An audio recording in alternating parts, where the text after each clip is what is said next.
दोस्तों इस वीडियो में मैं पावर सिस्टम का एक चैप्टर पूरा 10-15 मिनट में खत्म करने की कोशिश करता हूँ। चलो मैं इसमें पावर सिस्टम का structure of electrical power system and tariff, इसमें जो भी कुछ इंपॉर्टेंट पॉइंट है, सारा इंपॉर्टेंट क्वेश्चंस, इंपॉर्टेंट थिंग मैं डेफिनेशन सब कवर करूंगा। Maximum connected load, demand factor, average load, load factor, diversity factor, plant capacity factor, load curve, load duration curve, base load, peak load, ये हो गया पूरा। इसके ऊपर ये chapter structure of electrical power system 1 में आता है। चलो दोस्तों, हमें टाइम लिमिटेशन है, कम टाइम में अगर इसका पढ़ाई करना है 10-15 मिनट में, चलो 10-15 मिनट में उसको फिट करेंगे, हम ट्राई करेंगे। Different factor associated with the generating station, yes कुछ फैक्टर है, हमें जनरेटिंग स्टेशन में कुछ भी करके मैनेज करना है। Generated power equal to demand power, customer का डिमांड पावर हमेशा जनरेटिंग स्टेशन दे पाए। अभी इसलिए कुछ डेफिनेशन हमारे सामने आएंगी, ये सारे इंपॉर्टेंट होंगे। आप पावर सिस्टम लर्निंग कर रहे हैं तो आप ये डेफिनेशन कभी भूलना मत गलती से भी। So connected load, maximum demand, दोनों में डिफरेंस क्या होता है? Connected load, yes it is sum of continuous rating of all the appliances connected to the supply system. Yes मैं कस्टमर हूँ, मेरे घर में जो भी कुछ अप्लायंसेस अवेलेबल है, जो ऑफ कंडीशन में है, ऑन कंडीशन में, सारा सबका कनेक्टेड लोड में कंसिडर होगा। सो कनेक्टेड लोड हमेशा ज्यादा रहेगा पावर सिस्टम में, मैक्सिमम डिमांड से सबसे ज्यादा कनेक्टेड लोड रहेगा। So each consumer has certain equipment installed in his premise, यानी सब कस्टमर पकड़े जाएंगे, सब कस्टमर का कनेक्टेड लोड यानी total connected load on the power system, it is greater than maximum demand. Yes it is obviously greater than maximum demand. Why? Because all customers connected load. Maximum demand, because customer do not switch all the appliances all the time. Some TV on but remaining tube light, fan, this might be off condition. So connected load, customer do not switch all the appliances, so it is always going to be greater than the maximum demand. Next is maximum demand. Yes दोस्तों, this is greatest demand coming on the power system during particular duration is known as maximum demand. Greatest power का demand इतना बढ़ जाएगा power system के ऊपर। So this is greatest demand of load और demand of the power station during given period. ये कब भी आ सकता है, 6 बजे, शाम के 6 बजे हम देख सकते हैं इसको, मैक्सिमम डिमांड को।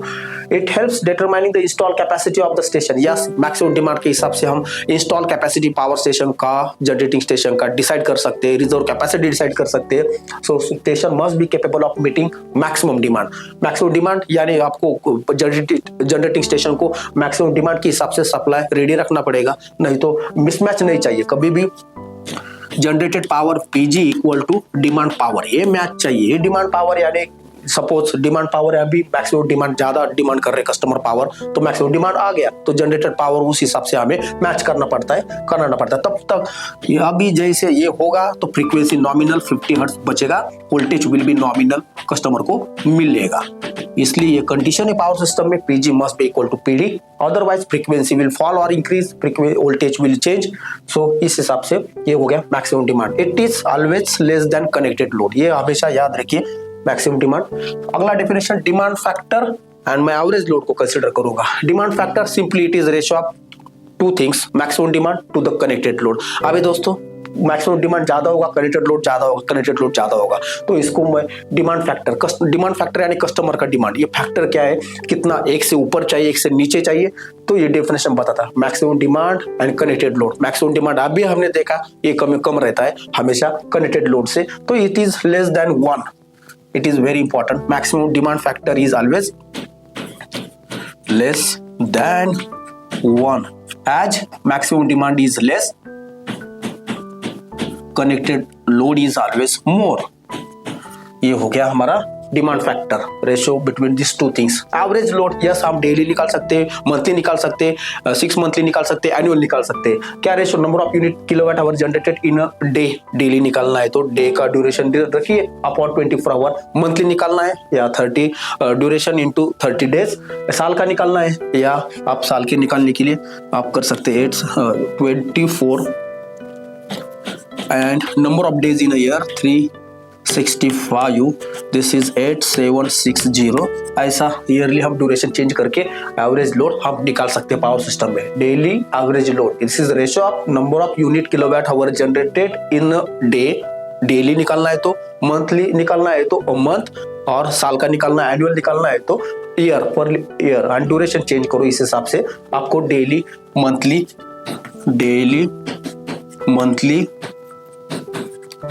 और ईयरली आप एवरेज लोड निकाल सकते हैं पावर सिस्टम का। सो ये हो गया another definition, load factor, diversity factor. Yes, load factor simple, it is ratio of average load over the maximum demand. अभी भी इसमें एवरेज लोड, अभी किसी भी चीज का एवरेज लोड मैं ऐसा पावर सिस्टम करता हूँ, ऐसे अप एंड डाउन करता हूँ, ये this is load profile for power system. Okay, इसका एवरेज क्या आएगा, यहाँ आएगा, मैक्सिमम डिमांड ज्यादा है, देख लीजिए, मैक्सिमम डिमांड यानी greatest power demand demanded by the customer on the supply system, power system. So demand ज्यादा है मगर एवरेज इसका कम, ज्यादा एवरेज कहाँ आएगा, यह आएगा। सो एवरेज लोड ये भी कम रहेगा, मैक्सिमम डिमांड हमेशा ज्यादा रहेगा। सो ये फैक्टर भी लेस देन 1 आएगा। यस, मैंने एग्जांपल दिया, higher the load factor of the power station, lesser would be the cost of unit generation. Yes, higher load factor चाहिए, उससे क्या होगा, lesser would be the cost per unit generated। एक unit cost, एक unit electricity generation का cost कम हो जाएगा इस जितना हायर लोड फैक्टर होगा। तो कम क्यों है, एवरेज, इसका एवरेज निकालो लोड करो का, देखिए एवरेज लोड का ये एवरेज आ गया, तो मैक्सिमम डिमांड ऊपर, मैक्सिमम डिमांड ज्यादा, तो ये क्या होगा, लेस देन 1 आएगा। सिंपली डाइवर्सिटी फैक्टर दोस्तों, it is simple again, ratio of two things, sum of individual maximum demand of various customer to the maximum demand. Yes दोस्तों, अब ये फैक्टर लेस की वो एक के नीचे नहीं, एक के ऊपर जाएगा, क्योंकि sum of individual maximum demands of various customer, यानी 10 कस्टमर है मेरे पास, 100 kilowatt plus 200 kilowatt plus 300 kilowatt, इनका ऐसा डिमांड है। सम इसका demand upon maximum demand of the power station, ये सम हमेशा ज्यादा रहेगा, because various customer, all customers are there, so each customer का maximum demand, sum of individual maximum demand of various customer upon maximum demand, सो ये ज्यादा रहेगा, एक से ऊपर रहेगा, ग्रेटर रहेगा। So greater the diversity factor, lesser would be the cost of generating power. Yes, lesser, ये ग्रेटर, जितना ज्यादा higher value, greater the diversity factor, lesser would be, lesser यानी कम, be the cost of generating power, cost, power generation cost कम होगा। इसका importance ये है, सबसे इंपॉर्टेंट डाइवर्सिटी फैक्टर, यानी we are diverting some load to off peak hours. Next, plant capacity factor, plant use factor. Yes दोस्तों, plant का capacity कितना जनरेशन कैपेसिटी है, प्लांट यूज कितना यूज में हो रहा है प्लांट, इससे हम दो डेफिनेशन और समझेंगे। Plant capacity factor, it is ratio of average demand over plant capacity. बस एवरेज डिमांड यानी कस्टमर का डिमांड अपॉन प्लांट कैपेसिटी। ये प्लांट कैपेसिटी इधर गया तो ये average demand upon plant capacity factor इधर आएगा, सेकंड डेफिनेशन भी बन जाएगा, इसको ड्यूरेशन मल्टीप्लाई करो। So plant capacity factor, the plant capacity factor is an indication of reserve capacity of the plant. Yes, power station must have reserve capacity. Okay, every power station, suppose my load is 100 load on power station is 100 megawatt, so each power system, power generating station must have 15 to 20% additional extra reserve capacity, such that the future expansion point of view maximum demand can be handled, can be managed. So this give indication of reserve capacity of the power station. It's very simple, reserve capacity is equal to maximum demand minus capacity factor. So this is very important, every power station must have some reserve capacity. So reserve capacity taking 15 to 20% extra reserve capacity power station में चाहिए। So याद रखिए, average demand to the plant capacity. Next, plant use factor, plant use factor, this is ratio of station outputting kilowatt hour upon plant capacity to hours of use. Yes, station output जो भी कुछ number of unit generate होंगे ये लेंगे, plant capacity 100 megawatt का plant है, कितना hours of use, कितना घंटे से स्टार्ट है, 24 घंटे 12 घंटे, ये ड्यूरेशन आप प्लांट यूज फैक्टर भी निकाल सकते हैं। ये भी इंपॉर्टेंट है, प्लांट यूज फैक्टर यानी कितने घंटे के लिए जनरेशन आ रहा है पावर स्टेशन से, इससे हमें पता चलेगा। और ये दोनों डिफिनेशन भी इंपॉर्टेंट थी। उसके बाद मैं लोड कर्व के बारे में, हाँ यस दोस्तों, load curve, yes this are up and down, this is load profile on some particular power system. Yes, load on power system never constant, it varies from instant to instant, time to time, it varies every instant, this is different, there is different load on power system coming. So I will plot load curve and load duration curve taking y axis load in megawatt, x axis duration आपको एक दिन का, 24 घंटे का, एक महीने का, साल का लेना है आप, या ड्यूरेशन मैनेज कर सकते हैं। सो this is simple load curve, and उससे ही मैं लोड कर्व से लोड ड्यूरेशन कर्व बना के दिखाऊंगा आपको।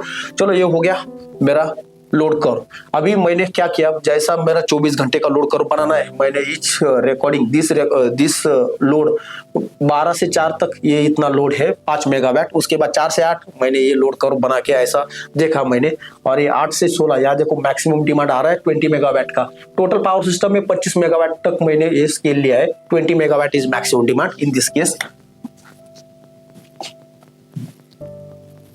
Maximum demand is equal to how much, 20 megawatt, 20 megawatt, this is maximum demand.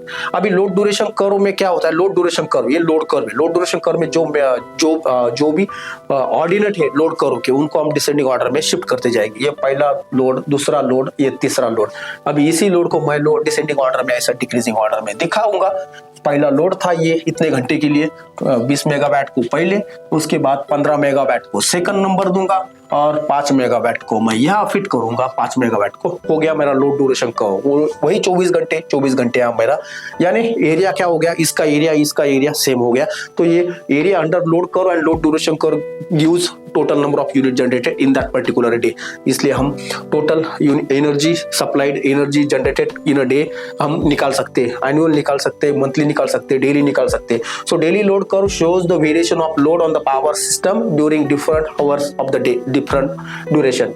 ये देखो हर घंटे का यहाँ रिकॉर्डिंग किया गया है पावर सिस्टम में, ऐसा होता है डेली लाइफ में।